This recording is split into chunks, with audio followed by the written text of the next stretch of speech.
प्रदेश में lumpy skin disease का प्रकोप है वो बढ़ रहा है। सिरसा जिले की बात की जाए तो यहाँ पर भी निरंतर मामले बढ़ रहे हैं। सिरसा की ओवरऑल स्थिति की बात करेंगे। हमारे साथ पशुपालन विभाग के उप निदेशक विद्यासागर बंसल जी हैं। सर, सिरसा की बात की जाए तो अब तक की स्थिति कैसी है, कितनी डेथ्स हैं और कितने मामले जो हैं वो ट्रैक हुए हैं?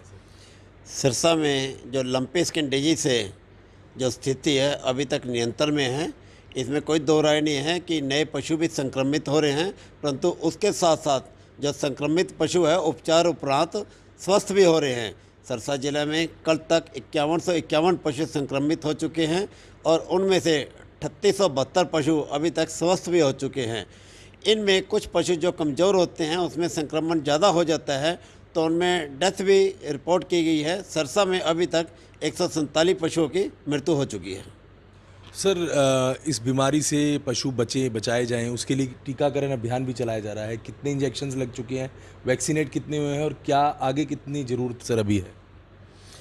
इस बीमारी से बचाव के लिए सर्वप्रथम तो पशुओं के आवागमन को रोकना चाहिए कि बीमार पशु ना तो गांव में एंटर करे, ना गौशाला में, ना ही घर में, और ना ही बीमार पशु घर, गौशाला और गांव से दूसरे बाहर जाए।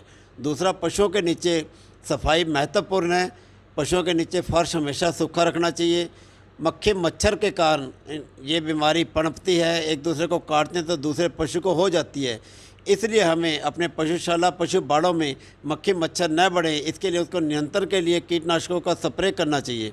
और दूसरा, जब भी पशु बीमार हो तो अपने नज़दीक के पशु चिकित्सक से संपर्क करके लक्षणानुसार उसका इलाज कराए।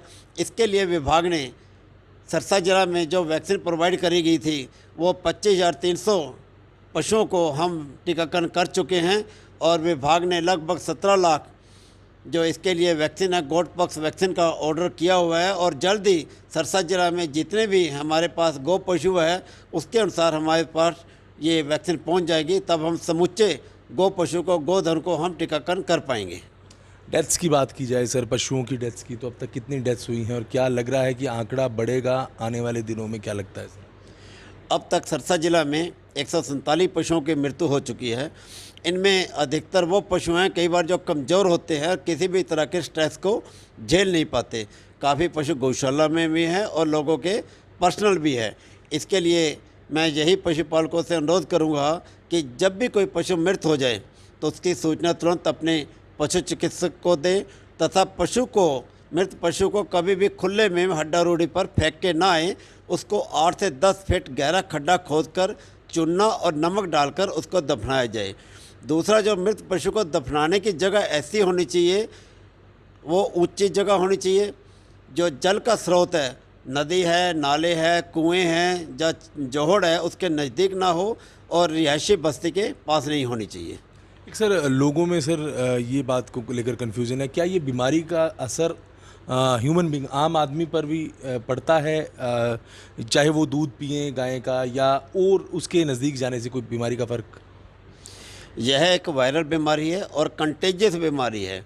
यह पशुओं से पशुओं में ही होती है, पशुओं से ह्यूमन में नहीं होती, क्योंकि ये जेनेटिक बीमारी नहीं है। जहाँ तक दूध का सवाल है, दूध इसमें बीमारी होने से उत्पादकता कम हुई है, परंतु उसके पीने से किसी भी तरह का कोई नुकसान नहीं है। दूध को हमेशा अच्छी तरह उबाल करके तभी पीना चाहिए। बहुत बहुत धन्यवाद। तो बिल्कुल सिरसा जिले की स्थिति बता रहे थे विद्यासागर बांसल, जो यहाँ के उपनिदेशक हैं। उनकी तरफ से कहा है कि 147 के करीब जो है पशुधन की मौत हुई है। उसके अलावा विभाग द्वारा 25,000 से अधिक वैक्सीन लगाई गई हैं और बाकी जो वैक्सीन है उसकी जो है ऑर्डर भी किया गया है। तो इनका कहना है कि आने वाले दिनों में स्थिति जो है वो सामान्य होगी, जो टीकाकरण है वो बढ़ेगा, जिससे पशु ठीक होंगे। सिरसा से मैं नकुल जसूजा, खबरें अभी तक।